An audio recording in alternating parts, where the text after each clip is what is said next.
We are live. My friends, Drewcouver, I'm here. It's 6:30. And again, I'm new at this, and I'm grateful that we're all here. I've got two incredible men here with me tonight, Jim McMurtry and Clyde. And I'm just, you know what, we're just going to open this up, and I'm not going to, I don't even know if people are in here yet.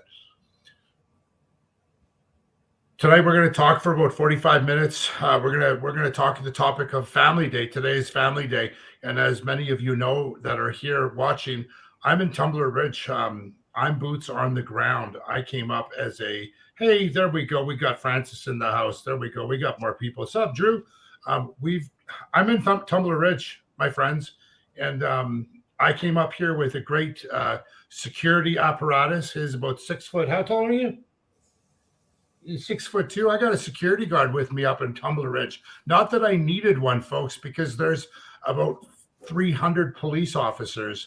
I don't really want to talk about what happened today, who I connected with, the stories that I got, because that's not what's important today, my friends. Today it's Family Day. It's a great holiday that started, I think, a decade or two ago, specifically to talk about families, bring families together, do the fun things that families do. So I'm going to, without further ado, I'm going to bring Clyde and Jim into the house, and we're just going to talk. We're just going to sag and talk and have fun, and let's kick it off here. Uh-oh. There we go, just like that. Hey guys, how you doing? Great. Thanks for having me. Thank you for having me. Clyde, you're awesome. I got you on. This is amazing, Clyde. I got Clyde do something on my channel. Listen, man. I have like this. You guys just have to understand something. I have had dinner with Al Pacino. I have like done some crazy things in my life and my work, and I always just like personally, I just said, "What the fuck, right?" People, I don't care. Like I got this movie star here. I've done this. I've done that. I've dated some people. Some ladies that are like, you know, top 10 actresses in the Hollywood. I don't care about it. But something happened in 2020, guys, when all of the shitstorm happened with the world. And I started watching these YouTube channels, and I started watching these guys on TV, and I found this guy named Clyde. And Clyde, when did I meet you at the conservative AGM? Was it last March, right? Yeah, I think we spoke before that though. That was the first time it was the first time we actually met in person. Our eyes met. I'm like, I'll never forget. I was outside. Jasper was there, who I was just hanging out with last week in another town in British Columbia. And I'm like, hey, Clyde, do you think I can have a picture with you? All the people that I've been around, all the big actors, all the big movie stars, all the big, you know, football players, NBA athletes. I look up to you guys so much, Clyde and Moose, and all the guys out there on YouTube that are changing the world. So, Clyde, I just wanted to say, first and foremost, thank you for all the things. I'm going to cry. It's been such an emotional day. For doing all the things that you've done for Canadians and talking to the Canadians about the centrics, like what's going on and what's been happening over the years. I stopped watching media in June of 2019 after Bonnie Henry started to cry about how many people passed away in April of 2019. It's like bullshit. And then I started watching you guys, and I was just like, you guys are heroes. Clyde, you're a hero to me. So I just wanted, from my heart to yours, bro, I just want to thank you so much. God bless you. And Jim, you're a true warrior, bro. You've been stripped of everything. You're wearing shorts. You're wearing pants right now, or your boxers.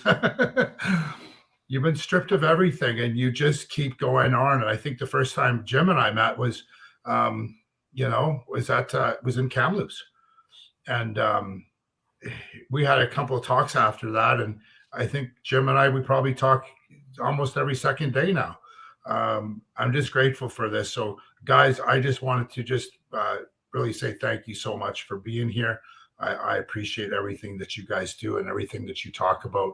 And Clyde will be joining you in the U.S. soon, I think, if the world keeps going the way it goes. So let's just talk. Let's just have an open conversation about, families. What does family mean to us? What it was like 10 years ago. And anyone want to open it up? Clyde? Jim? Okay, I'll jump in. I don't know what family is for everybody else. I know like people give lip service to it all the time. You hear about it in the media, you hear about it from politicians. But family's always been a big part of my life. It's so important to me that like when in my early years I was always looking for a significant other to have. I married very young. A lot of people tell me it was too young. What are you doing? You're crazy. I was in my early 20s when I got married, and I got married after only knowing my wife for a year. We're about to celebrate our 20th anniversary coming up this summer. So like, you're lying. You're lying. No, I'm not lying. I'm not lying. So I've always wanted to have a partner in my life, and from a very young age, and yeah, so that was very important. And then, my wife and I, we spent a good amount of time together, traveling, doing the things that we wanted to do. And then it was like, now's the time. Let's start a family. And we did that. And that was about going on 12 years ago. We started a family. We have 2 beautiful children, and I can never be happier. I don't share a lot of that on my channel because my channel is mostly about, the news, that kind of thing. But I've always wanted a wholesome life, and that's what I've created for myself. I wish nothing but that for everybody else, and I wish that everybody could champion that as one of the top pursuits of their lifetime. And yeah, that's what I think of family. I think it's a very personal thing for every individual. It has been for me, and without them, I wouldn't be the man I am today. Kind of like a religious aspect in the relationship that one has with their. I'm a very spiritual person, I believe. I don't really know about the Jesus thing, but I know there's a God and it's not me. And when I work with people in therapy and in addictions, they always ask me, well, who am I supposed to pray to? And what's that? I just look at people and say, your relationship with your power greater than yourself is yours. It's yours and yours alone. I could never define what mine is, but I hope you find what it is that I have, because what I found helps me get up every morning and do the things that I need to do. I really appreciate that, Clyde. I didn't realize you're so young and you've been married for so long. And and I'm not Mormon or anything. You only have 2. You only have 2 kids. Yeah, no, that's it. I only have 1 wife. So it's always been an important thing for me. We always joke because awesome. I've been married twice, right? So we got married in Canada, and then we also got married in Japan because they don't recognize the marriages in Canada over in Japan. So it's a joke. We're gonna do it again. We want to get married for a 3rd time in the US. I hope it's in Vegas, and I hope it's Elvis that does it for us. Can I have an invite? Funniest way to do a 20-year anniversary. Do I get an invite? Oh, dude, it'll be like side of the highway. Like, if it costs more than $50, like we're spending too much. Oh, you're awesome, buddy. I love you. I love you, Jim. Well, I'm going to ask you to go down the rabbit hole. Talk about what family is and all that stuff, and your situation. I know that I'll start at the end, and then you can take it over. But I was talking to Jimbo yesterday. Or 2 days ago, and he was running the hill or something with one of his boys. And then the next morning, which was yesterday morning, he was at the park with, I think, 2 or 3 grandkids. Anyways, I'll let you go, bro. Tell us your story. Well, thank People you. want to know it's family day. I've got a big family here in British Columbia, and I'm very proud to say that they haven't been in one jail, the one in Chilliwack. So anyhow, my wife and I were very much in love, and then we met. Well, I don't know what you want to say. my family. I guess this is the way I've been ever since I lost my job. I've been programmed, so I want to relate it to what's happening in schools and in society and so forth, and say that I believe really fundamentally in family values, and in every family there are people who are different.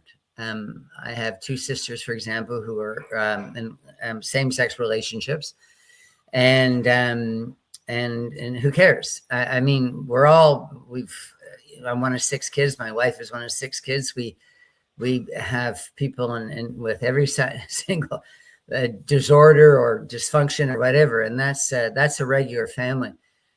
So one of the things that I think people misapprehend is, if you're part of a group that believes in free speech and rights and is against the creeping totalitarianism that we're seeing around us, that you're somehow against this group or that group. No, it's the opposite. A real family man embraces everybody in that family, whether it's the crazy drunk uncle or your cousin that never talks to anybody and I don't know, lives in the forest. You love everybody and you make it work. That's how I was as a teacher, and I think it's absolutely shocking that the school system, and if not our whole society, has moved away from these very basic values. Treat others as you would want them to treat you, and be good to people. Be honest. I became a minor influence on X, and that's why I'm here right now, and that's how you people got to know me. And it really came about from no other reason than just saying I'm going to stick to my principles, and I'm not going to go along with the invading children and they're asking about their sexuality and giving them pronouns or asking about them and doing the land acknowledgements and telling them that their race is going to determine their lives. I mean, I'm just a teacher who wants to bring everything back to the values that I think all 3 of us grew up with. Yeah, it's just there's a lot to dig in what you said, Jim. I come from a wonderful mother and father that were they went to a bar in Thunder Bay. My mother went to the bar with some guy. My father went to the bar with some lady, and they ended up leaving together. And they had their first wedding. They had their first Christmas together without kids. And then followed 7 children, 10 grandchildren, and 2 great-grandchildren before my father passed away. I think my mom's got 5 great-grandchildren now. And what happened is at the end, my father ended up had cancer. And we found out in February. He was born February 28th, 1938, I think. He got cancer, and the doctors gave him 3 months to live.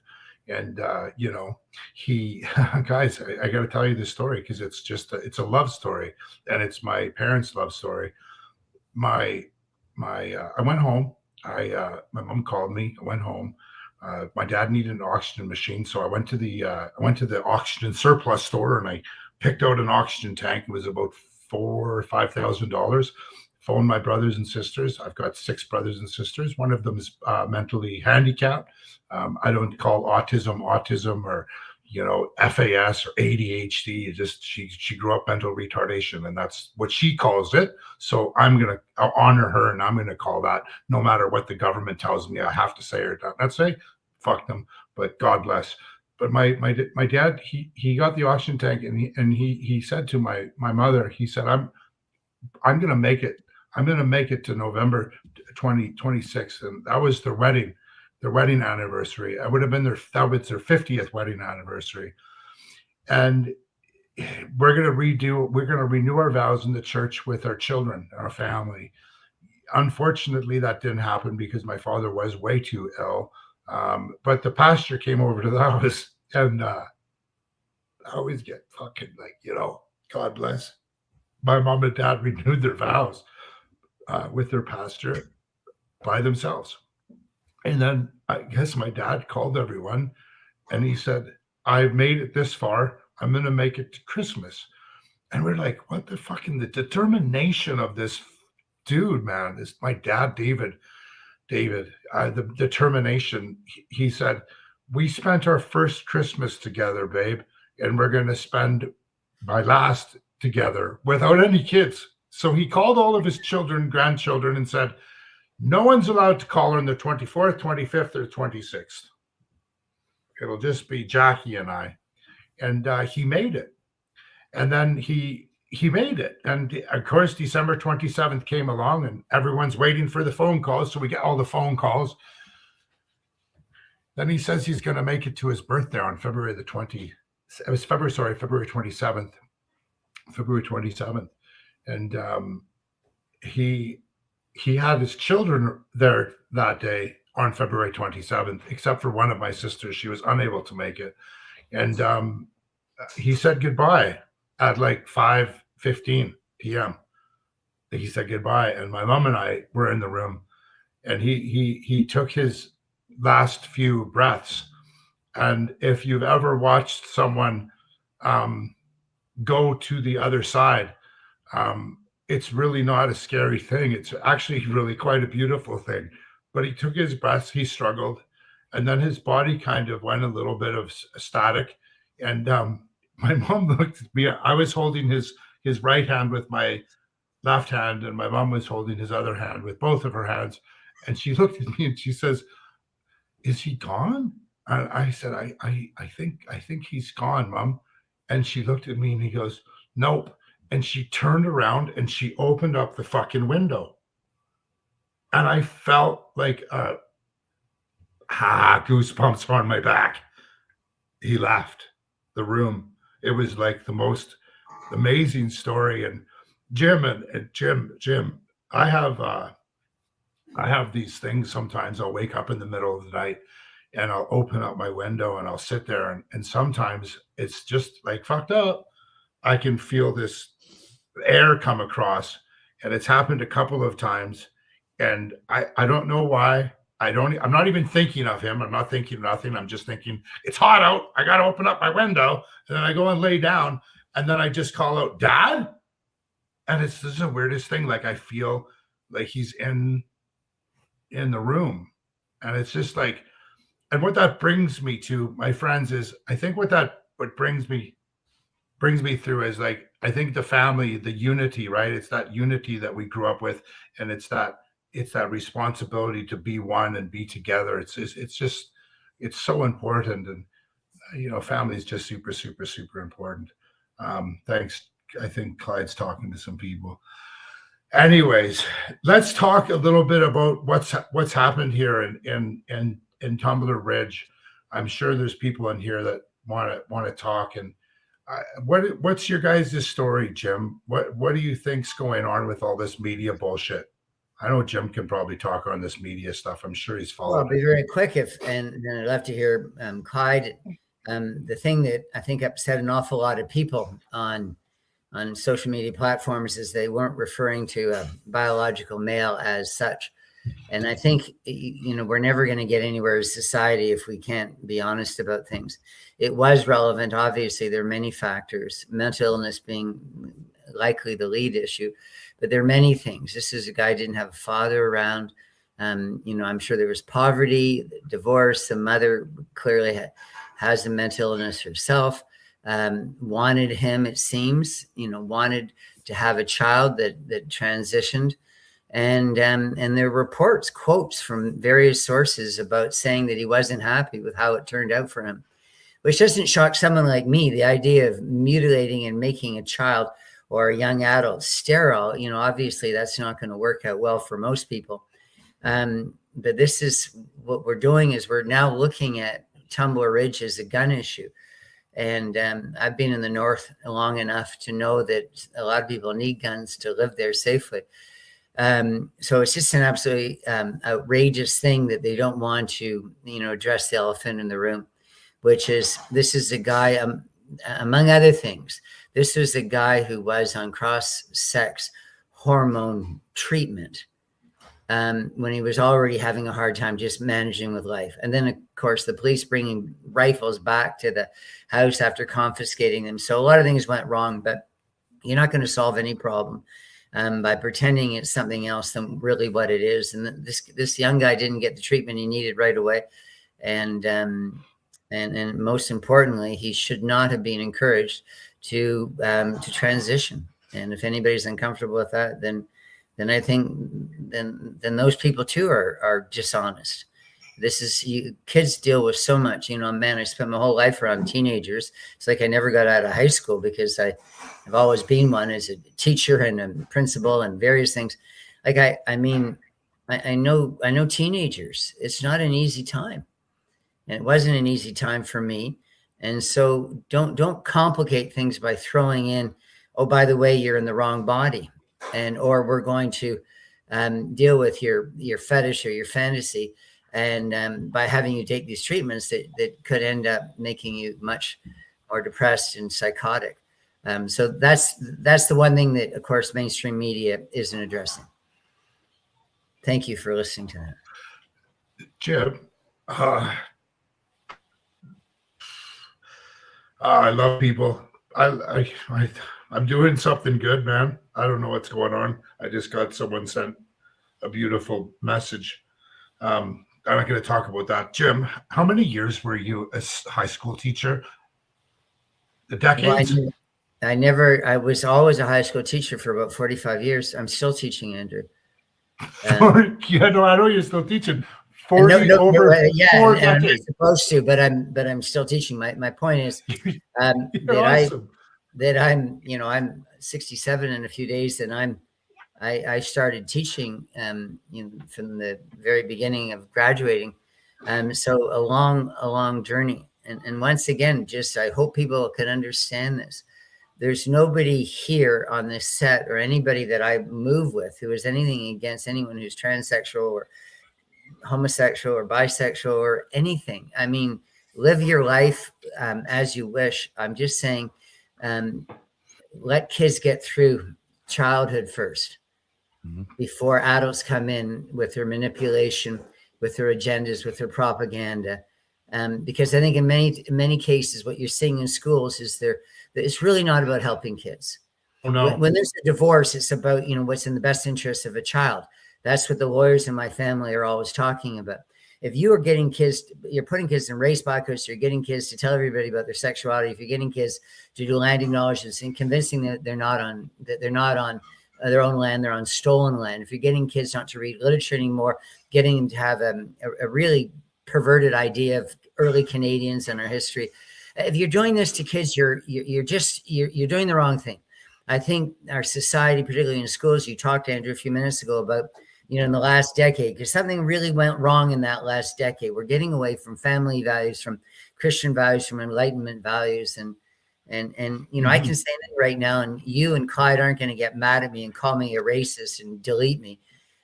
Because you guys, because you guys respect the fact that, we're intelligent adults and we're just trying to get to the bottom. And I think I'm so proud of Andrew. What's going on? You just froze for a minute, but I'm so proud of you, Andrew, that you're putting your words to action. You're getting on airplanes and you're going out and you're dealing with serious societal problems. Okay. You being in Tumbler Ridge right now is an amazing thing. So hats off to you, my friend. God bless. Chad or Clyde, how do I put the messages into the thing? Okay, just click on it. It's on the side. You just click on it and it should pop right up onto the window. Just all of them? No, whichever one you want. It's off to the side, so you just click it and it pops it up onto the window. And can you put all of them on like how you used to do? No, I did that in a different way. Okay, you do that in a different way. I think there is a way to do it. I don't typically do it on. I said someone just sent me like $400 donation. Money for charity. Money for charity. Like I shout out, like I just I have gotten so much, like I just can't, like I've been talking to you guys all week because I've just had so many.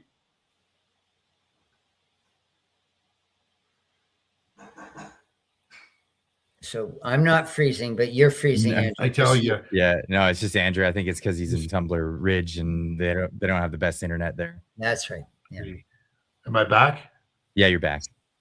Okay, bye. I just Drewcouver.com, folks. Check my website out. Someone made it for me. They sent it to me. They said, "What do you think?"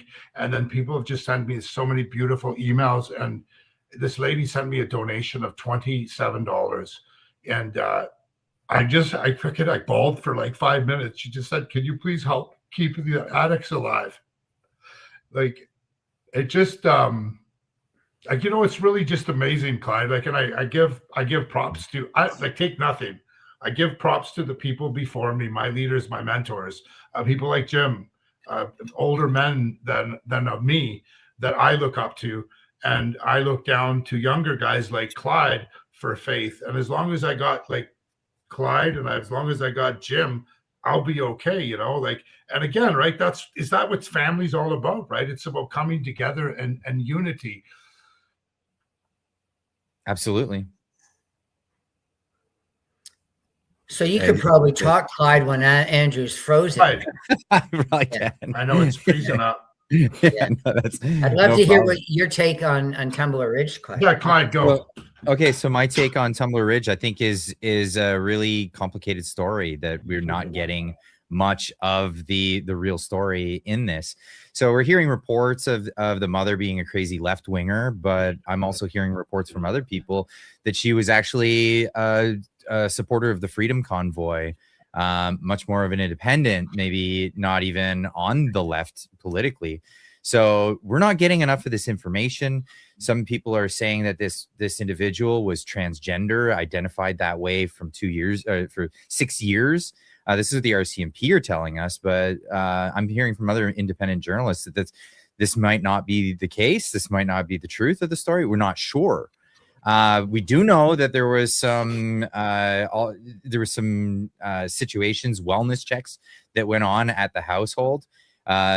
It was, a single mother with a kid. The kid had some issues. There was an arson case, but then that didn't lead to any charges. And then I'm not sure. We're not sure about all this stuff. So is it true about the SSRIs? Is it true about the transgender thing? We're not even positive on this at this point. But the RCMP is confirming that is what the case is. RCMP are the ones that ran with that story. They told the media, they told the world that this is a transgender individual, identifies as a female, and the news media has been reporting this, not even talking about the transgender factor. They're just saying that this is a woman, and this is going to lead to a lot of problems. Frank Vaughan so eloquently put it, said this is going to lead to bad statistical data, because now is that going to be included in the crime statistics for women at this point? We should really know these things, but we're not openly discussing it. Obviously we are here, but in the mainstream media, they're not talking about any of the nuances of the story. And this is where everything's lost. I feel like some people are, sensationalizing it in one direction, sensationalizing it in the other direction, but there's not a lot of people actually just sitting down and saying how screwed up this whole situation is, how we're not being given all the real accurate information, and basically we can't trust anyone on this. So good job, Drew, for actually getting your butt onto a plane seat and getting up there so you can talk to the people in the town and see what's going on. Because from what you would understand, based on what the media is telling you, is like this is some sort of left-wing part of Canada. It isn't. Tumbler Ridge is actually quite right-wing. So the story is not being told honestly, in my opinion. Clyde, I have had I've worked for many years with children, and I've heard horrific stories. I've been involved in taking care of children that have come from horrific situations, and I have had the unbelievable fortunate opportunity to get my ass on a plane, because if the supporters of my channel, a couple of people asked me, can you get up to Tumbler Ridge? I don't work. This is what I do. This is what I love. So I got up here, and there's two people here in Tumbler Ridge that reached out to me. I've been on the phone probably 5 long phone calls a day since I work as a trauma and crisis interventionist. I have a designation in mediation and negotiation. This is what I do. So I've been working with some people privately. So I'm not going to talk about that stuff, but I had the ability today to meet with the gentleman that actually talked with Drea from Rebel News a couple of days ago. I guess the first night that it happened, I spent 2 hours with that family, and then that family left, and then another person came in for a little, like 15-20 minutes. That person left, and then another family came in. I've got another meeting tonight at 8 o'clock, possibly another one at 9:30, and then I've got 3 tomorrow morning. And I can assure everyone that Tumbler Ridge is not a left winger. It's very strong people. They're the men here, the women here. They're beautiful people. It's an amazing town. It's a beautiful town. Thank you so much. My pizza's here. There's so many. Let me just say, the one lady I spoke to, and I shared just a touch of her story. She moved here, I think, about 4 years ago from another small town in British Columbia, and she came here about 2 years prior, about 2017, like she said, and she came here on a work situation, and she fell in love with the town. Like, she fell in love with it, and she's like a hardcore, like, she's a mother of 3, awesome woman. She grew up. She didn't have electricity until she was 11 years old in her house in Vanderhoof, and just an amazing woman. And that she loves the town. The town is it's such a beautiful, small little. It feels like Jasper. It feels like Jasper, not Banff. It feels like Jasper. The people that I had conversations with, they want people to know that, this trauma thing, the trauma thing. Again, I don't want to focus on the stories, right? But there was a story today, and the guy said this, like, this is a big hockey town. The kids play hockey from as soon as they can walk, they're on skates.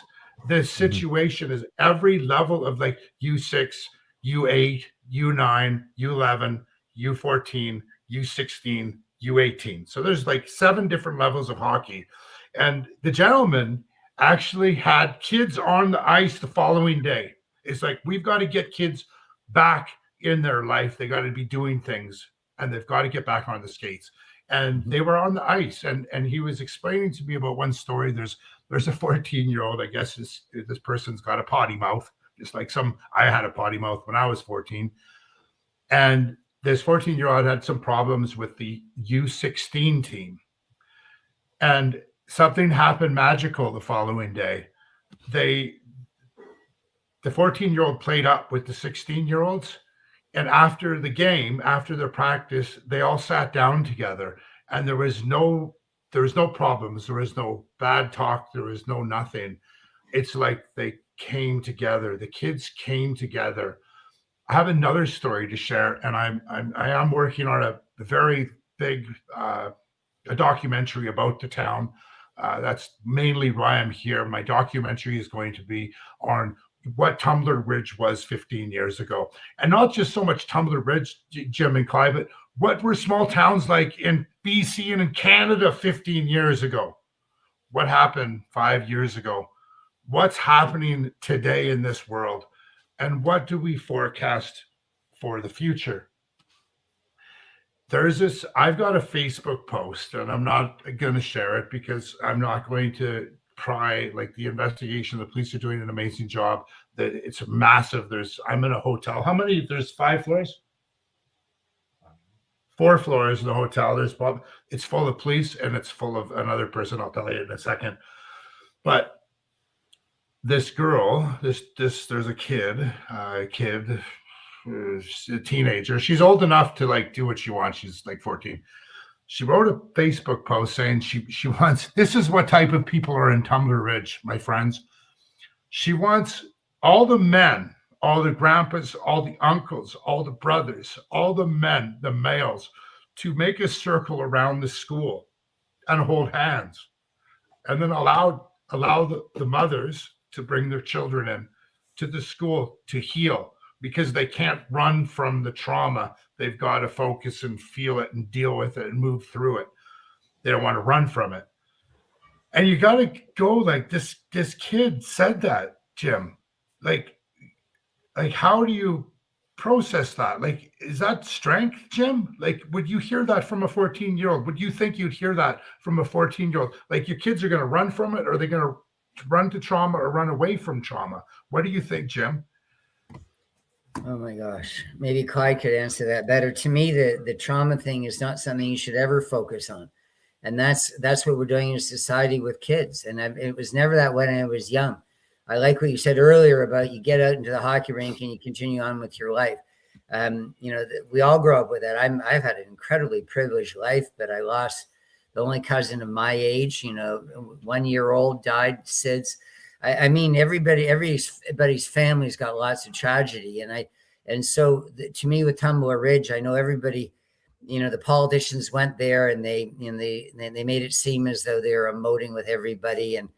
And there's this great display, almost like when the 215 graves was announced. Everybody was just in a bath of sorrow and sympathy and so forth.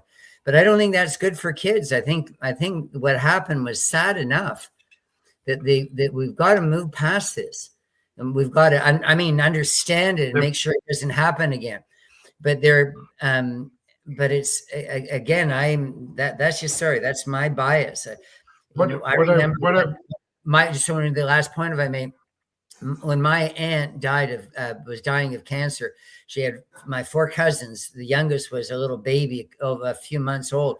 It was just absolutely horrible for them to lose their mother when they're all pretty much in diapers. But nobody was talking about the mother dying, and nobody was talking about the mother dying afterwards. It was just moving on. It was just keeping them happy and buoyant. And well, what do you want for dinner? And tomorrow we're going to do this. And next week we're going to go see, Uncle Billy or whatever. This is, I know the adults can do this, but the kids shouldn't be living this. This is why the situation with me, Andrew, is so pertinent. That they walked me out of teaching 5 years ago because I didn't want the trauma. Particularly, it was a false trauma. The Canadian teachers did not murder. Murray St. Clair said as many as 25,000 kids were murdered and missing. We have to, as a society, recognize that children, they're very delicate. So fight with the adults, help adults get through this. But I mean, with kids, you got to get them to turn the page. That's just 100%. 100%. What I was trying to say, Jim, is that there was this young girl that said she wanted to face it instead of running from it. She wanted to talk about what happened and why it happened, and not so much as of course, the most important thing, of course, and I this is what I do for a living. The most important thing to do is get back on the horse after a major trauma. You don't sit there and I'm going to sit in my sorrow, because people sit in their sorrow for a long time. And when my father passed away, my mother had gotten rid of his clothes. She got rid of everything, and everyone was like, "Oh my God, what is she doing?" She's like, "He's gone. Why do I need his stuff here? It's just a memory. I don't need that. I have to move on. He's in my heart." And so it was just interesting to me that a young girl, female woman, the girl, she's a teenager or something, said she wants to face it. And she wants her men to be around her in a circle and save her and protect her. And I was like, that's the type of girls that are being raised here in Tumbler Ridge. He's a strong kid. But of course, you're absolutely right, Jim. It's important to get back on the horse. She wanted to face it and head on and move through it. But I do know that I do know personally and privately that, and I'll just share it. I met some families that were in talking to the Mark Carney and Pierre Polyev and what was her name? What's the lady? Elizabeth May. Elizabeth May was there, and that was a brilliant bro. As much as people are laughing, I've never met Elizabeth May, but I've heard some stories about people that know her close. And you should have gave her one of those AA cards. Do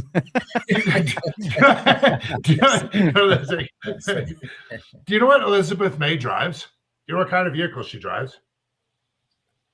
She drives. Anyway, she drives. I So mean, yeah, it's like it's a Challenger. Oh, really? I just thought you couldn't after a couple, you know, you just use Yeah, no. So I don't think she's as green as most people think she is. Okay. That's what I'm trying to say. As green as like the environmental people, right? You know what I mean?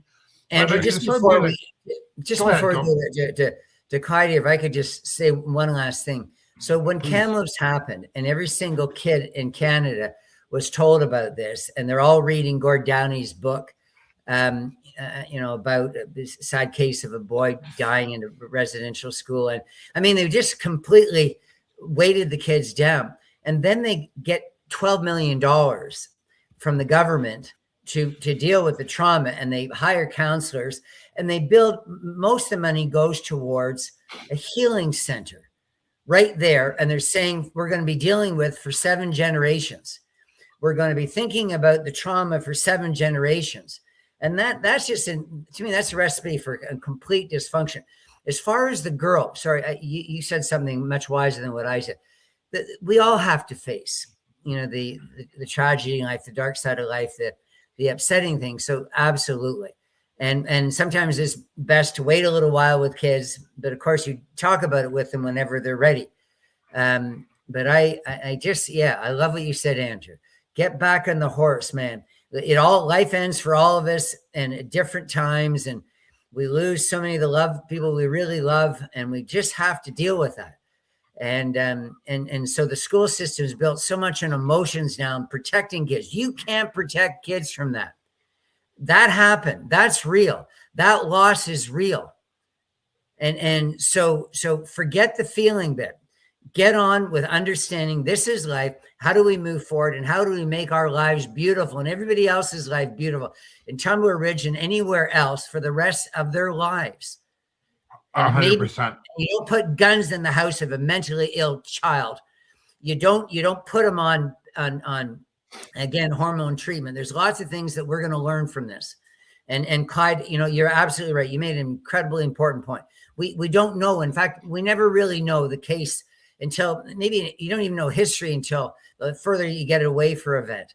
But I think we have a picture of you know, things that we're saying right now. I think they're going to, for the most part, play out. And I mean, I don't think we have a false story. This is what they're going to do, right? We're not going to get to the bottom of the things by listening to people who don't even understand what they're talking about. So CBC is a perfect example of this. CBC reporting on this story talked about the mother having a PAL, possession and acquisition license. Then in the same report say that there were restricted firearms in the place, and that's what she had. And you can't have those with a PAL. You have to have a restricted, like an RPAL, so it's a restricted possession acquisition license. Then in the same report also say that there was a modified handgun, which is a prohibited weapon. Like, not and to say that the police are reporting on this, and then this is what CBC is telling the people, like, you can't buy that. Like, I just can't buy that information. I just feel like I'm getting wrong information. And then it's like, well, what is the right information? When the RCMP, why did they give the firearms back after they've been taken away? Why were they taken away in the first place? Was it a case that you had a mentally deranged person in a home? Why is it that everything here has become politicized? Okay, so we all know what the DSM-5 is. So the DSM-5 is the Diagnostic Statistical Manual for Psychology. It's actually the 6 now. A DSM-6. So in the DSM-4 and previous iterations, it was seen, gender dysphoria was seen as a mental disorder. Now it's no longer considered that as of the DSM-5, I believe. Now it's at the DSM-6. And the way it's not like any other science. Diagnostic Statistical Manual is voted upon. They have a group of psychologists. They get together and they vote on these things. It's not actually just by the science or whatever people are saying, follow the science. Either way, was it a case that they lifted this prohibition because of the transgender aspect of it? Why did this occur? Can we find out this information? If they're saying that people who have gender dysphoria is no longer a mental disorder, but what other mental disorders are happening at the time? If someone is taking cross-sex hormones, what is that doing to their psyche? What is happening there? Now, I'm not for removing or, coming up with more strict gun laws. That doesn't need to be the case here. If the person was prohibited from having firearms, having a deranged person who has a history with the police, that's something that the police should have taken care of ages ago. Why were those firearms brought back? You got the chat into the thing. You got it. So yeah, these are the questions that need to be answered. This is where I've been looking in my reporting of this story. So where are we going forward? The facts are the facts, right? I mean, I don't know about that stuff. I do know about all the gun laws and all that stuff, the DSM. I think gender is not science. I don't like even use the word gender, trans, all that stuff. It's like boy or girl, man or wife. I could get into that for you. So this is actually semantics. It's sophistry that's come up. Just 1 second, Clyde. You go ahead. Yeah. I haven't eaten since 5:30 a.m. I'm gonna have a slice of pizza. Yes, God bless you. You guys just talk all you want. You guys have a conversation. I need to eat some pizza because I'm dying here. God bless. Okay, go for it. Go for it. I'd love, Clyde, you addressing what Andrew said. I'm with Andrew on that. You can't change people's chromosomes. So, no. But most importantly, if there's a fugitive out in the community who's done this, you need to give an accurate identification of that individual. To play some sort of sophistry over the fact that, well, in the last few years, we're calling men women if they put on a dress and high heels. Like, I just think that's outrageous. That's my view. I don't know.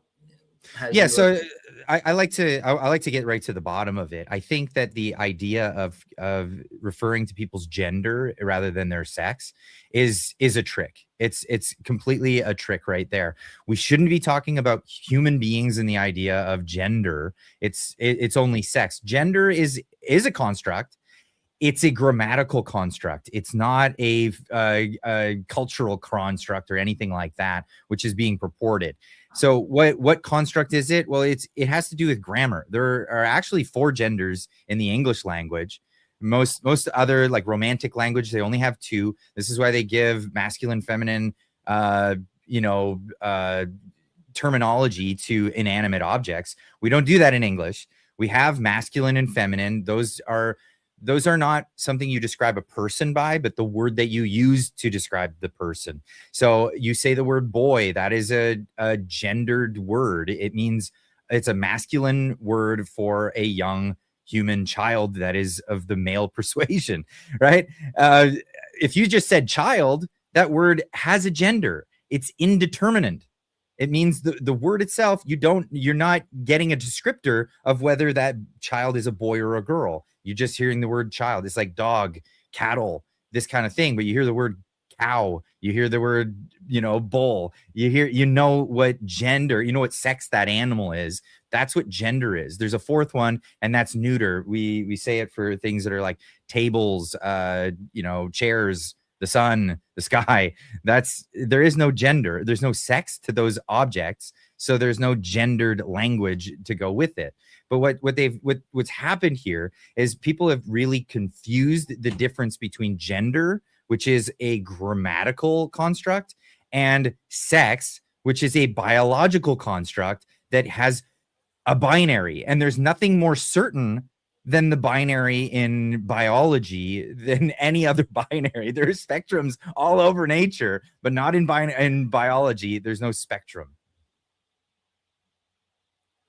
Well, that's beautiful. And I'm completely in accord. And I just say in response to that, so, my situation was on the fact that people didn't want to offend Indigenous people. So they went along with something that I knew to be fictional, which was that there were graves and dead children and murdered by teachers and so forth, unmarked, massacre. Anyhow, just went on and on and on because people were afraid to offend. But that's not what truth is. That's not what you do in a court of law. If you're going to put someone, my father was a judge and chief justice. You don't worry about feelings. you don't worry about the effective qualities of words or how they're going to land in some kids at any one particular time. You want to make sure before you put someone in jail for a long time that you have got it right. And I don't think that, I think the police made a disgrace of themselves. And one joke that I thought was really appropriate, someone said there was there was a news person who was speaking to a reporter person who was talking about the suspect person and the police person, and this idea we're focusing, use the word grammar, we were focusing on language after we had a report of 10 people being murdered in a small Canadian community. That is not a time to be playing language games. That's not a time to be the woke for woke semantics, if there's ever a time. And I think what it does is it diminishes the tragedy here. I mean, that police officer embarrassed himself, embarrassed the police department across Canada, embarrassed the political establishment. And it's like the politicians going there with tears welling up in their eyes. And then they get back in the airplane and they go, okay, where do we go now? You know, is it time to eat? I mean, they're not living that. That event should have been for the people of Tumbler Ridge. I mean, those are the people that we should have been listening to, not to watch the politicians come out and call votes. So there's so much, but I love what you were saying earlier, Clyde, is just try and get at the facts, try and get at the truth.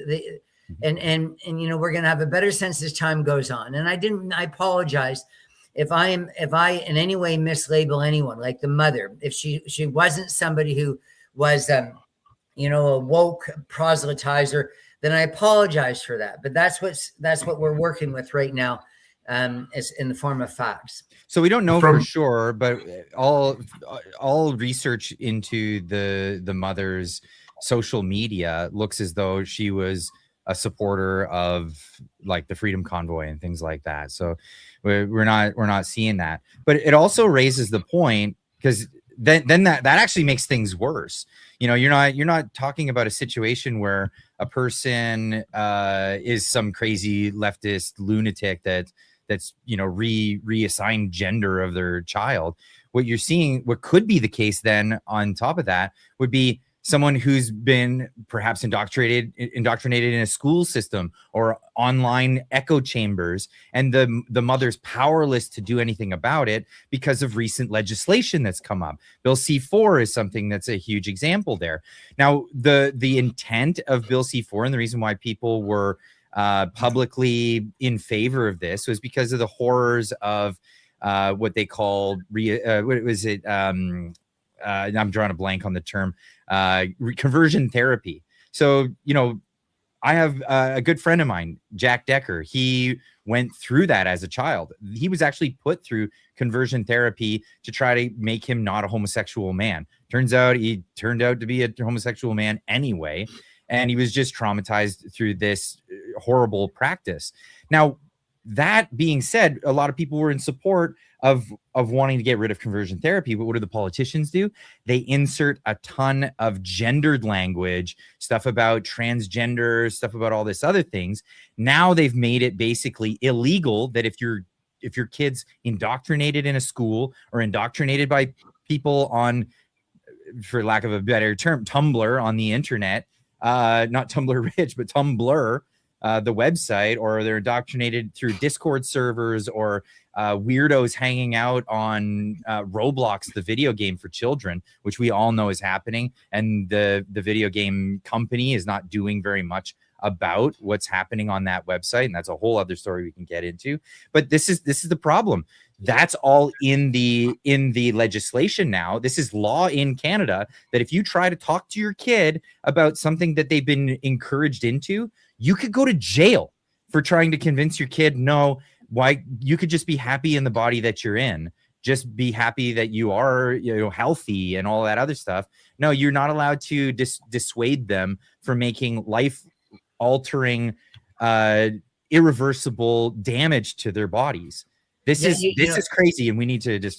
What is coming in that? I really love what you're saying, Clyde. So I have a lot of grandkids, as Andrew said at the beginning. You know, there are a lot of things that we ask little kids to do, but there's a lot of things, of course, we don't allow them to do. If my 10-year-old grandson said, "Can I go drive the car?" You say no. Well, we should damn well say that to any kid who's talking about changing his cutting off body parts at age 10. That's much more serious than a kid getting into a car. That's this is terrible harm. And so this idea that we're to me, it's not just trying to convince kids, it's telling kids that is a decision that you're not making until you're an adult. You're not driving a car, you're not carrying a weapon, you're not having children. There's lots of things you're not doing until you're old enough. We think you're not voting in an election until we think that you have the attributes and maturity to do so. And so that's what disgusts me about school when they go up to 12 to kids in kindergarten, asking them the pronouns and explaining to them about and reading books to kids about transgenderism. Get that out of kids' lives. And so this is the passion that I have as a teacher. Don't damage children. And I think this killer, I'm not here to say, to indict the person. He's 18 years old. Pardon me? But 18 years old. Yeah, but the kid wasn't getting the help the kid needed clearly years ago. Clearly, yes. There's something to be said here, right? Like you guys know about the sibling group, right?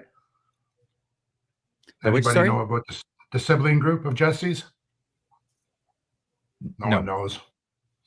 Breaking news. So there's a sibling group of 5, just so everyone understands the context of what people are not talking about. Jesse's one of 5. He's the oldest of 5. There's Jessa, there's Bella, there's 5 of them. Bella was 15, Ben was 13. Emmett, of course, God bless Emmett. He's Emmett's not here no more. And John's the youngest one. So it's a horrible situation. I don't want to say it because I don't want to distract what's going on with the police investigation, but there's 3 siblings there that are left. There's five in that family. So there's 3 kids there, and I haven't had a conversation. I met with one of the family members whose their child was in the room in a closet while this was happening in the school. And this person was talking. We had a long conversation about like the transference in time, guys, what's happened over the past 10 years and how quickly this has come in. I mean, Jim, Clyde too, he's old enough to have the kids, right? And their kids are 12, right? So it's like 7 years. In 2015, we'd hear about, some schools throughout Canada would have these books in the library. It wasn't all of them. It was just a couple of them. There wasn't many. And just they slowly funneled in. And by 2021, I'm fairly certain I've been in, I could probably say 40 or 60 elementary schools throughout Vancouver, Burnaby, Richmond, North Vancouver, Coquitlam. In 2022, all the schools you walked in and there was like the trans flag. Like it's everywhere. Certain schools didn't have as much, but pretty much 90% of them had them. They're changing the names in the schools, principals. Now there's like teachers, leaders. There's no more vice principal in a lot of the schools. It's the administration, it's the system, and it's the teachers union that is just, in my opinion, has just introduced this it's just craziness. It's craziness. I laughed. I posted something on X a couple days ago. The last time I've been in elementary school was last April. I walked into a school. I walked into the school, and say it what it is. There was a man with like massively large fake breasts, with long hair all the way down to the waist, with a complete bald head and an Adam's apple, and spoke like a man but tried to sound like a woman. And that's the last time I went into the school. It's actually not, because I actually did go back with my media camera, that my undercover detective cameras, to get a video, because people won't believe me. I actually sent that video to a couple of big reporters in Canada. but they wouldn't touch it. They wouldn't touch it. And I finally put on my axe. I did take it off because of my lawyer said to probably take it off. But this has been a system that in Tumbler Ridge is they've taken the bathrooms, for instance, the school, the bathrooms on the main floor. They took the boys and the girls' bathroom out. I don't know what it's like in your elementary school, Clyde, where your kids go, but from my understanding, kids' bathrooms, there's a boys' bathroom, there's a girls' bathroom. You walk in, it's a room. Girls have cubicles, they're doors, right? So teachers can at least walk into those spaces while kids are using the washroom so they can make sure there's safety things happening. It's safe. Now, what they've done in this school is they've taken the bathrooms out and they put in single bathrooms with doors and locks, right? So it's like a restaurant. It's craziness. Now, can you imagine, like when I was in grade 8 or 9, if they would have had those bathrooms like that, how many kids would be being made in high schools? You know what I mean? Like it's just what I mean. It just doesn't make sense what they're doing and who's pushing it. Like, is it the school system? And can I just give you an example, Andrew? And it relates to my previous point, and I really want this to Clyde to hear it as well, that I think parents are aware of what's happening in schools. So they're turning a blind eye, because how could you not be aware? But I got into conversation with my grandson when he was 5. He's my oldest grandson. He's now 8. And it was something to do with whether to put a Band-Aid on a cut or whatever. And he turned to his mother and he looked at her because he didn't want a Band-Aid. And he said, my body, my choice. That's a 5-year-old who's in kindergarten. So to blame the unions is important, but you need to blame everybody that walks into a school, the teachers, the parents, the kids, the officials, everybody that allows this to happen. It's brainwashing, it's indoctrination, and it's not just with regard to sex or sexual orientation. It's regard to people's views and all sorts of things. And when Andrew and I went to a number of universities, man, the physical violence was extraordinary. And poor Francis Whittleson and Dallas Brody and so forth. In other words, it's not just about sex or transgenderism. It's about all sorts of subjects. If you say something that the university students haven't been programmed to believe, then they're going to react in a violent way. I mean, we have a very serious problem with our school system. And I'm very grateful to people like you, Andrew, and obviously Clyde, all the wonderful things that he's done with his platform to make people aware of this. We lived in a time, I can remember as a kid when my parents would go vote. I would say, Mom, who are you voting for? And I knew my mom always liked the NDP because just of her family and the government, but my dad never told us. So I didn't know. It was their opinion. It was like they said, Mom votes what she wants. I vote who I want. We both get a vote. It was given to us by our forefathers who fought for this great country and built this country. And it was the same thing with school. You go into school. We didn't learn about religion, even though in my elementary school in grade 3, 4, and 5, we did have a principal that came in and we had to do a prayer every morning just after we sang O Canada every morning. Remember that, Jim? He's singing O Canada every morning at school. And then we had to do a prayer. A lot of kids made fun of it, whatever, God bless. But we had teachers did not push. They weren't allowed to talk about religion. They were allowed to talk about religion in the construct of a history lesson, but they weren't allowed to push that ideology. They weren't allowed to say, go Jew, go Christian, go Muslim, like all that kind of stuff. And it's bewildering to me that today it's how do you feel? Well, you can be anything, and everything's allowed to be talked about. And in schools, it should be, math, English, science, athletics. I think those are, if I was a white LeBron James and had a whole bunch of money, I was a white LeBron James. I'm not, but if I was a good basketball player. I would start schools and I would just have those 4 subjects. Athletics, 15%. You have to understand this. 15%. Like you always talk about, who are the healthy kids? Who are the kids that aren't getting questioned? You know, I worked with a couple of big organizations in British Columbia. One of them is Game Ready. I'd love to give a shout out to Will Loftus and Game Ready. They've done amazing work. But we were explained, it was explained to me in 2014. He's like, Andrew, we need to get more kids being active in school. I'm like, well, there's basketball, there's football, there's volleyball. You have to understand, you know, basketball's in the spring, right? Football's in the fall, baseball's in the late spring. So all the kids that play football, play basketball, and play baseball. 15% of kids are actually athletes in the school. 85% of them aren't.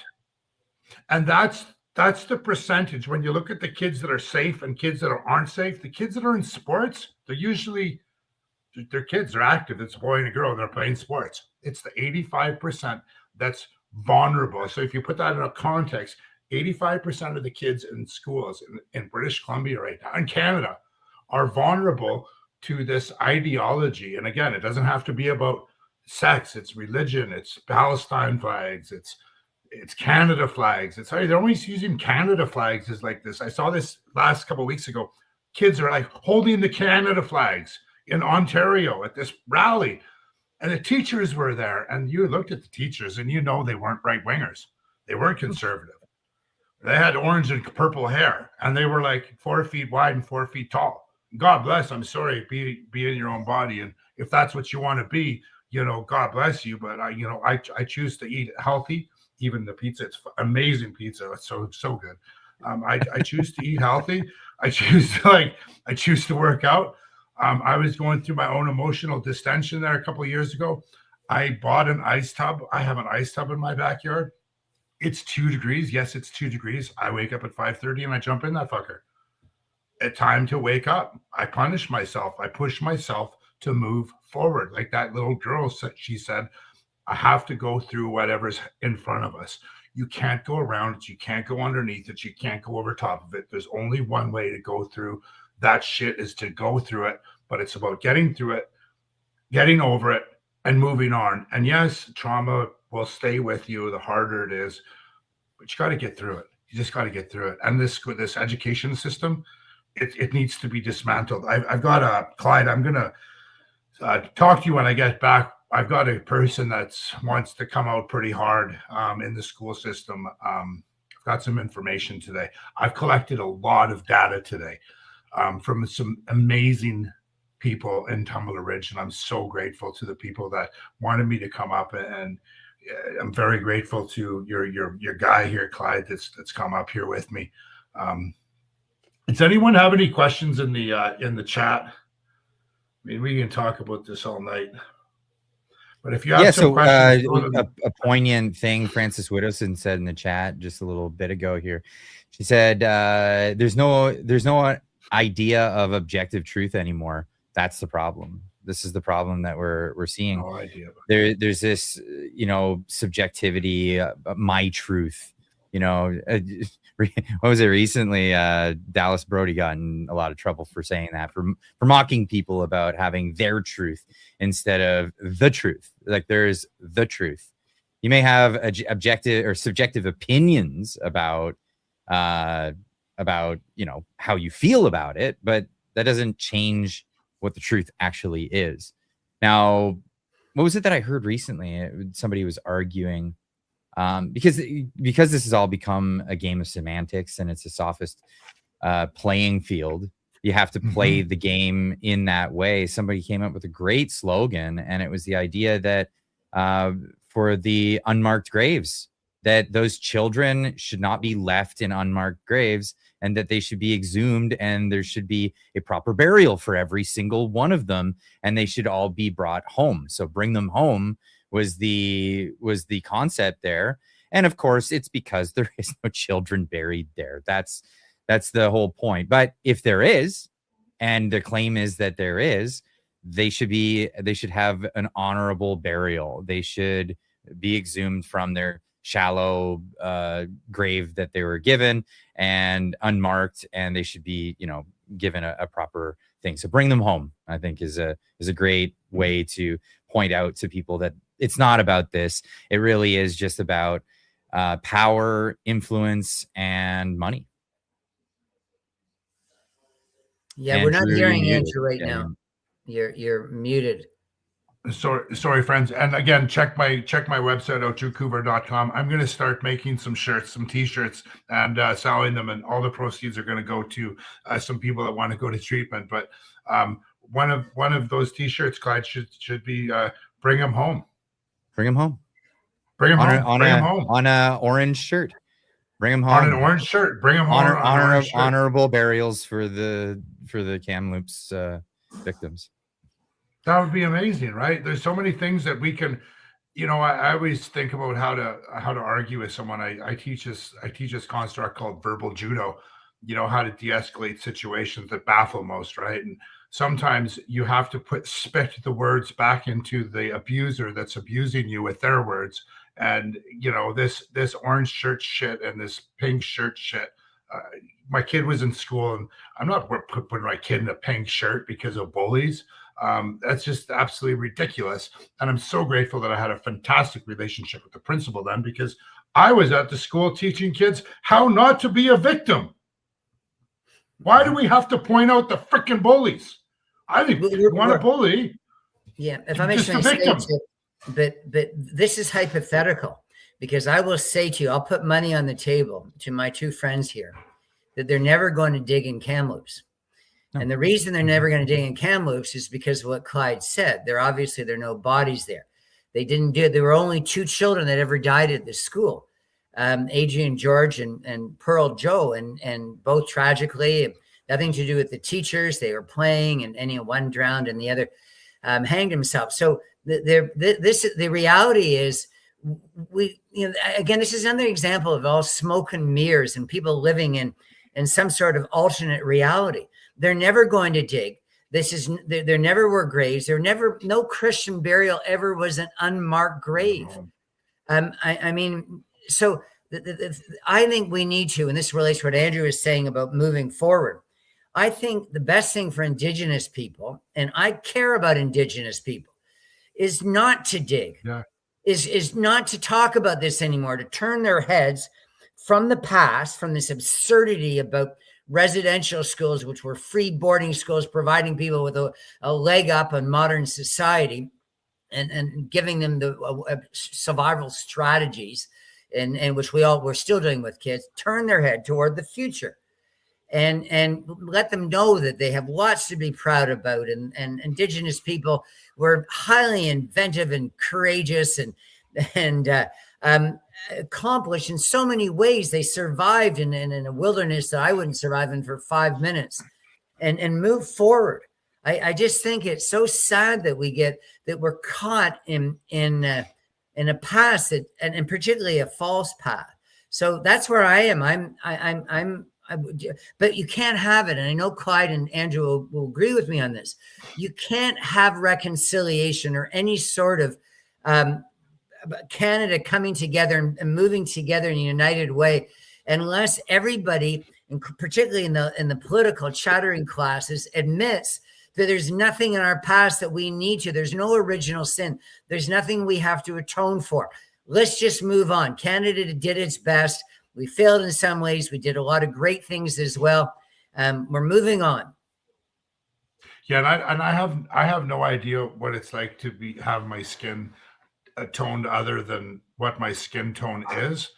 But I'm a British Columbian. And I've got a lot of friends, and I got a lot of friends and a lot of people that live on reserve, and they have trauma. Their parents have talked to them about things that have happened, whether it was at a residential school or it was in a regular school or it was fishing or it was blah, blah, blah. Just like I have my issues and other friends that I know have their issues. But something that just really bewilders me, friends, is this whole survivorship. I'm a survivor. I'm a survivor of sexual abuse.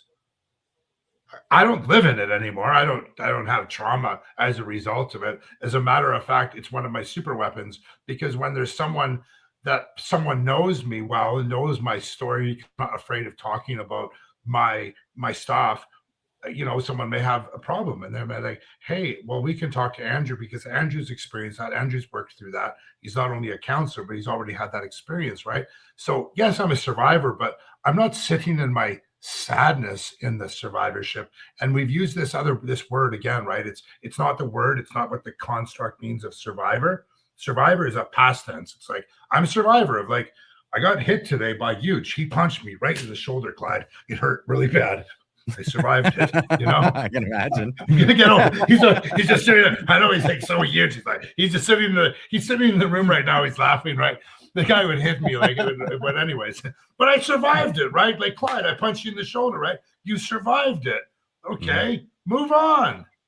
Yep. And then maybe in like a month or two, someone else may punch you and they might be as big as me. And you'll be like, oh shit, that reminded me of when Andrew punched me in the shoulder because he was a big guy. And that's survivor. But this whole bullshit about we have to live in the grief and the sorrow and the trauma and these stupid politicians, I'm sorry, I'm sick of it. Shooter person. Like, it's just stupid. They're trying to keep people in the suffering. And Jim, like you said, in the universities, again, I'm going to say it, and I'm going to keep saying it. It's not so much the 3rd and 4th year students or the 5th and 6th year students. It's the 1st and 2nd year students. Because friends, if you look at the timeline, it's in 2019-20 that all of this started getting pushed hard. And in 2020, those kids in grade 7 and 8, right, are now 1st and 2nd university. Right. And when I go to the universities with my girlfriend, Frances, I know she's married, but she's my girlfriend. She's in here right now. Big shout out to Frances. She's my girlfriend. Frances, my girlfriend. When I go to Frances and I'm like with that girl, like it's the 1st and 2nd year kids that are frothing at the mouth with masks on, up here, down here, like their whole face is covered. And you can see they're deranged. They're not deranged. They're humans, but they've been forced into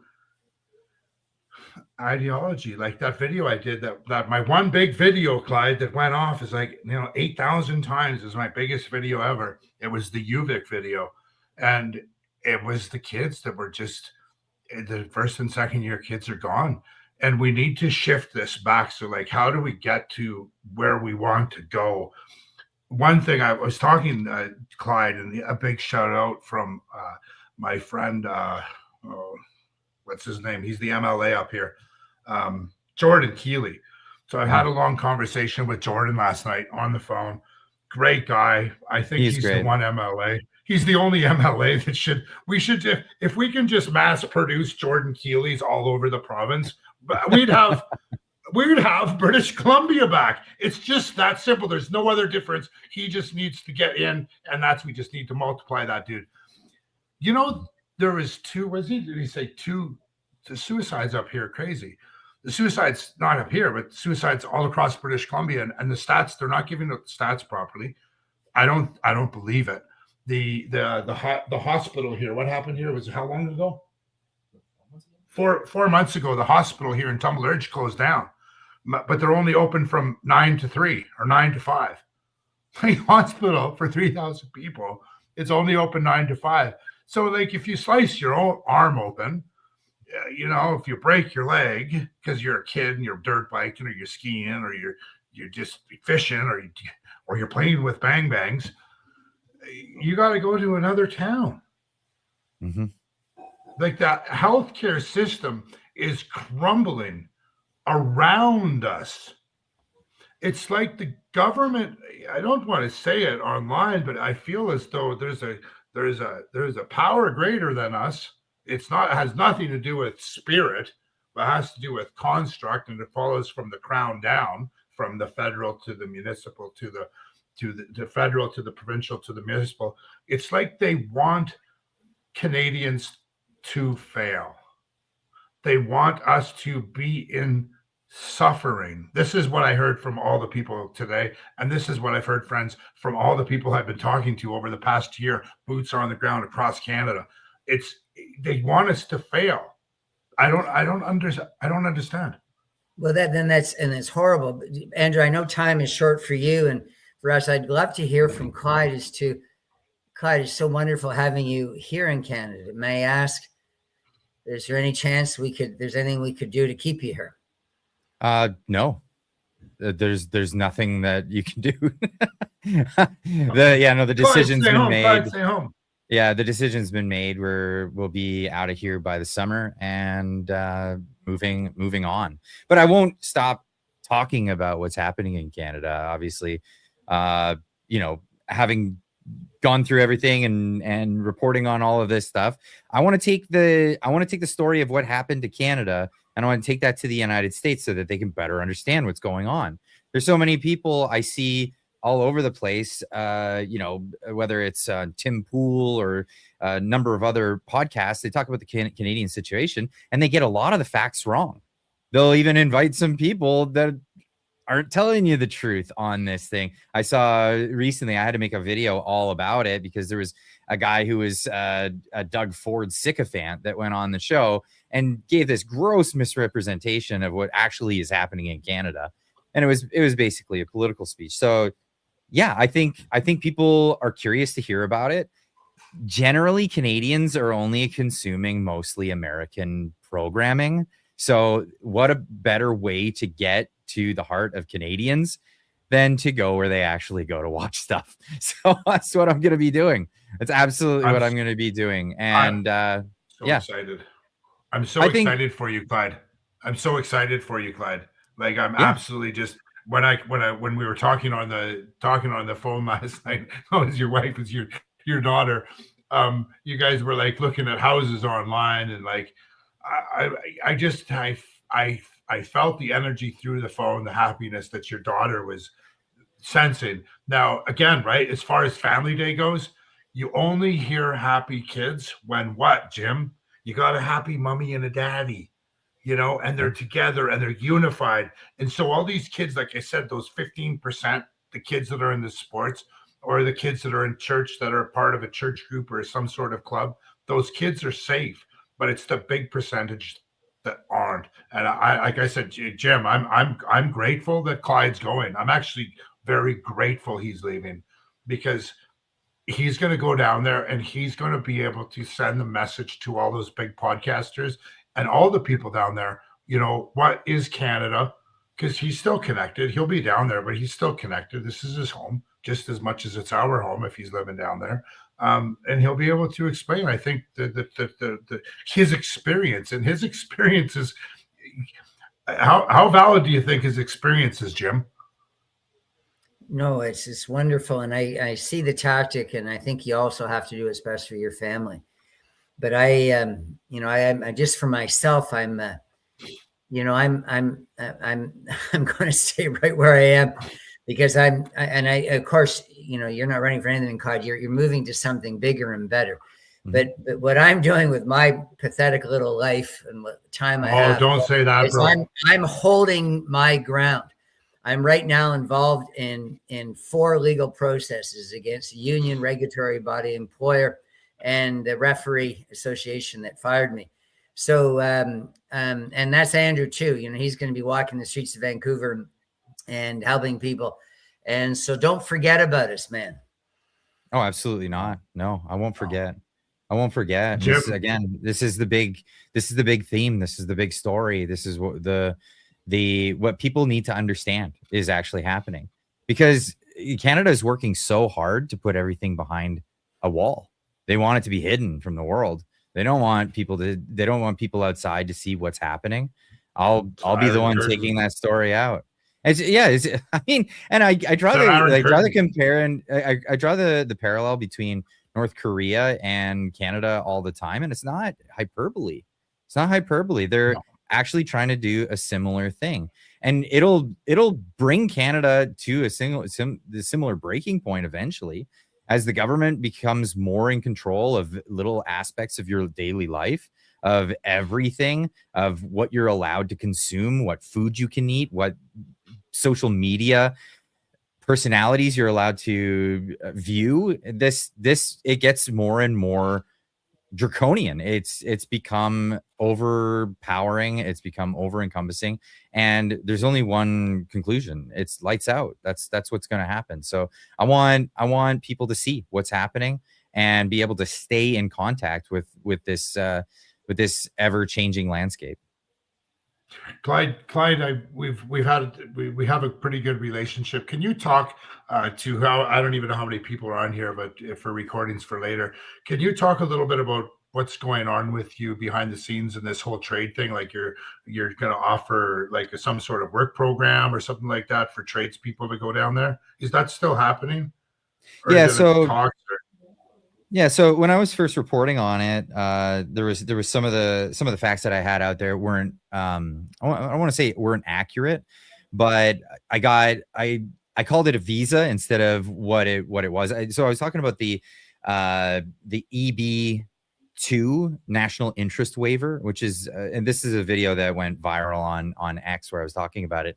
I happened to be in the Minneapolis airport at the time, which I don't know, it just kind of happened to be one of the other big stories that was occurring. But I was flying to Texas and I got the news of this. So the national interest waiver is not a new thing, and this is what I said. I said a new visa. It's not a new visa. The national interest waiver hasn't changed. What changes though is the national interest. So the way it works is you can apply to go to the United States and have a green card so that you can work. With the national interest waiver, the EB2 national interest waiver, you can have an open green card essentially once you qualify. And some people say, this might take 5 years or something. From what we're hearing, it's anywhere from like 6 months to 18 months for this process. Now, what's changed? Well, who's allowed to apply has changed. The national interest has changed because there's a huge demand, a solid, huge demand for tradespeople. So if you happen to be a ticketed tradesperson with a good amount of experience, what's a good amount of experience? Well, they say certified and then plus 2 years. So usually you go through a 4-year apprenticeship and then 2 years as a certified, what have you. They want to see, work experience, how many years. They want references. They want to see education, any sort of certifications that you've gotten, that kind of thing. But they're opening it up for Canadians to apply for this. If you're a welder, a plumber, electrician, heavy duty mechanic, some of these positions are opening up. And again, you're not tied to a business. It's not like the H1 visas, which are almost impossible now. Nobody's getting these H1 visas because they've made it, I think it's like $100,000 per year to renew those. You have to be able to generate more than $100,000 a year for a business for them to even consider that. So no, this is the idea that Canadians can apply with their skills to move down south. And the guys to talk to with that are my friends over at the Bridge. The website is movetotheusa.com. So move the number 2, theusa.com, and go chat with them. If you have most people that I talk to are like, they have like 10 years experience in the trades. They want to know if they're eligible. So go give them a shout. And that's that. Other than that, like, there's a lot of people that are moving over on different visas. There's the L1 visa. If you have a business, that's if you're any sort of tradesman and you've had a business, your own, whether it's a sole proprietorship or a corporation, what have you, a lot of 3-letter businesses, you got a truck and tools and you employ maybe a couple of guys or not even. But if you have a successful business and you've been fulfilling contracts for like 3 years, you can move your business to the United States and get a visa under the L1 system where you're going over and you're just going with your business. So that's another opportunity for people. So if you find yourself in that category, go give the guys at the Bridge a shout. And basically what they do is they're a consulting business where they help out with the visa stuff, but they go a step ahead of that and they help you out with a lot of the other things that you're just not aware of that can happen when you move. I mean, I've done this several times. I've moved from my hometown in Canada. You know how hard it is to restart your life again. Well, try that in another country. I've done that in Japan with my wife. We've done that in reverse and came back here. we've had to go through immigration, but it's not just that. It's banking, it's moving your finances, it's getting your things moved over. It's all of that. So these guys, they'll help you out with all of that stuff, and they'll take care of you for years to come. It's not just one and done, get you in and out, show you a lawyer.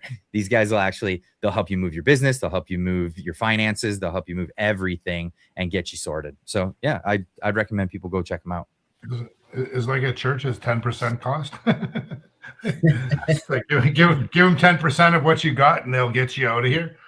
Well, yeah, I'm not promoting leaving Canada, my friends. Stay in Canada if you can. Stay in Canada if you can, but if you want out, there's definitely ways to get out. And I too, I'm very blessed that I have family in the U.S. and my two sons and I are considering, some family members are highly considering. I'll be leaving down to the U.S. in May for about an 8-9 week. I'm going to do a tour with my YouTube channel.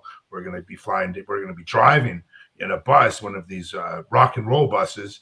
We're going to be going down to Texas, across to Florida, up to North Carolina, and back to Montana over like an 11 or 12 week period. And my two boys, 18 and 20, they're going to have an opportunity to fester some schools, look at some schools, and we're going to figure out what we want to do. And we don't have to do all that other stuff because I've got family that's there that can sponsor me down. So very blessed in that context. But, if you want to leave, it's interesting when you go to Europe. When you're in the States, I played football in the States. If someone didn't like it in Washington State, they might move to Colorado, or they might move to New York, or they might move to Florida. People in the States, they're constantly moving from state to state for business and work and stuff. But moving from Canada, right? You only got how many big cities here? 7. You got 7 cities to choose from. Other than that, you're living in Tumbler Ridge, the Tumbler Ridge, where I'm at, bro. Hey, listen, we were driving to Tumbler Ridge, and what are the windmills? The wind energies, wind turbines. So it's dystopian, right? Like, it's so strange. So we're driving. It's -14. The snow is blowing. There's a cop on our tail the whole way for like an hour. And of course, huge. My driver today, he's like, the cops are behind us. I was like, actually, the cops are behind us. But all of a sudden we came around the corner and there's wind turbines. There must have been 100 of them for about 15 minutes. It blew me out of, like, it's unbelievable. It's just it was just strange. There's a lot of industry up here. The gentleman that I had a conversation with today, Monty, his name is Monty. His can you turn that off? His wife, I don't know if that's, can you guys hear a wind blowing? His wife, sorry. His child was actually we'll land the plane here, my friends. I know it's been an hour and a half, and I really appreciate but before you do, I want to address something that you just brought up, the wind turbines. So this is another example of government largesse and just wasted money. How many of those things were spinning when you traveled through there? Probably most of them were stationary, not moving. No. Actually, about 70% were moving. Yeah, but it was very windy up here, and the snow is blowing. Okay, a lot of them don't move. My dad lived in a small town in northern Ontario. My parents were living there for a while. It's called Elliott Lake. It used to be a uranium town, and then it switched to a retirement community. Now they were up there, and my dad's a retired engineer, and so the municipality knew about this. So they asked him, "Hey, could you do a thing for us?" And he said, "Yeah, sure. What would you like?" They said, "Well, there's these government grants for wind turbines, and we would like to get that money. They're make work projects. They're ready, turnkey, go. Can you do the research to because we need an engineer to look at this and so we can submit the paperwork." And my dad went and he did all the research. He went to the airport. He got average wind speed. He went to the different areas, all the calculations that you would need. And he factored it in, like the average wind speed in Elliott Lake is 5 kilometers per hour. Not enough to turn a wind turbine. And so he submitted his report. He said, based on this, I don't recommend that you do that. You get these. And they were pissed.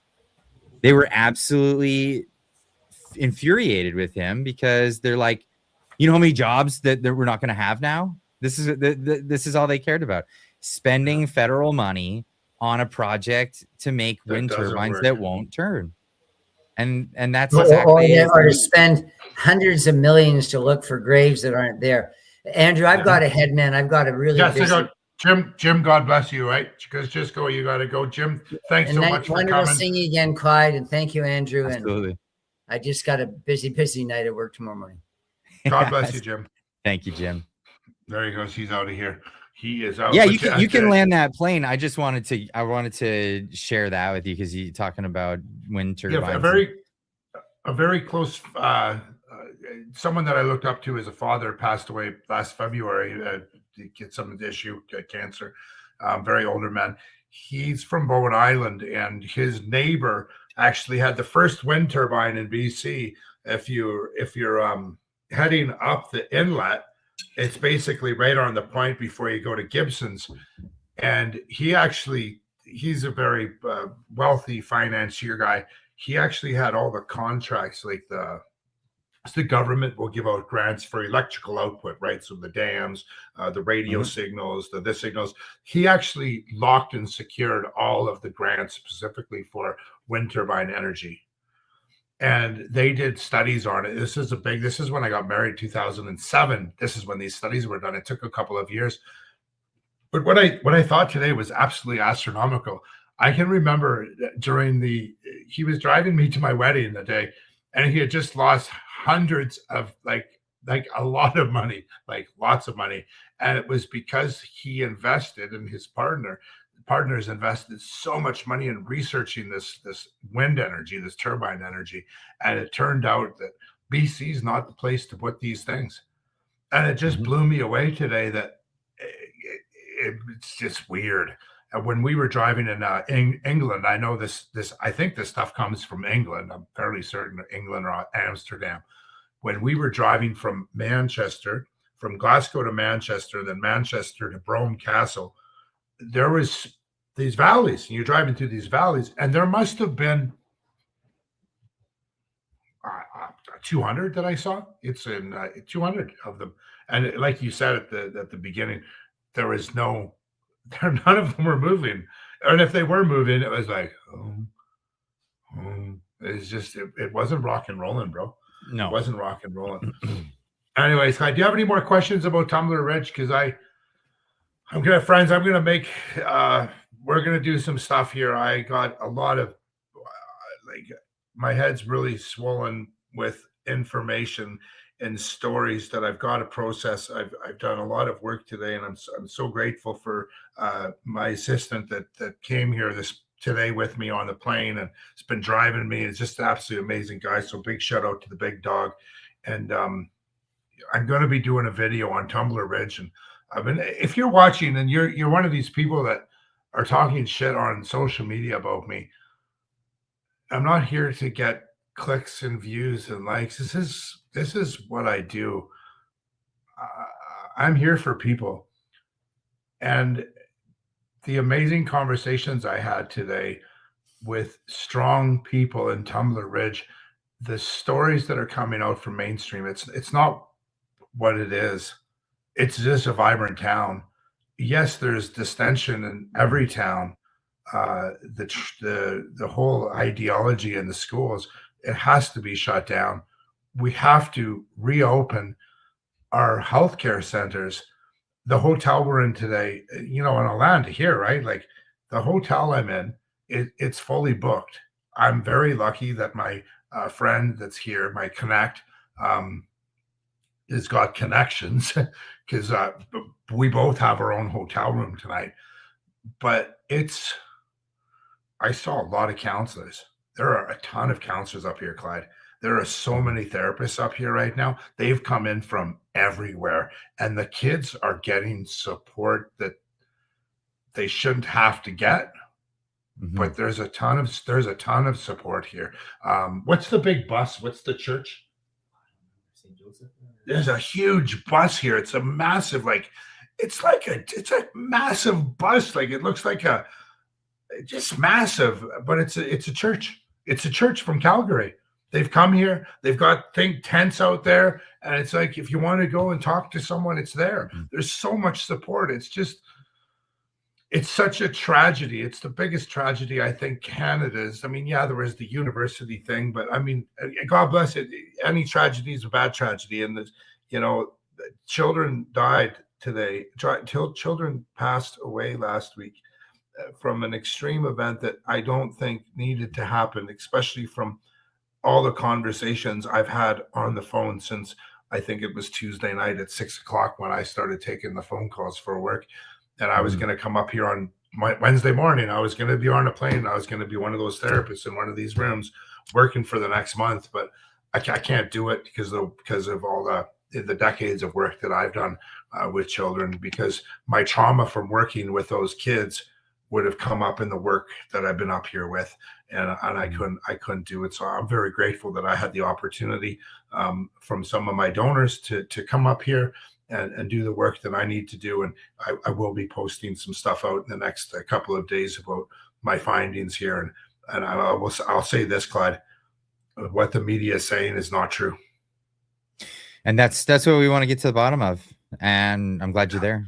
I'm glad you're there to uncover that. God bless you, Clyde. Thank you. Yeah, absolutely. Thank you so much, Clyde. We're gonna cut. God bless, and I hope you like my hotel room. God bless, people. Thanks for coming to my hotel room in Tumbler Ridge.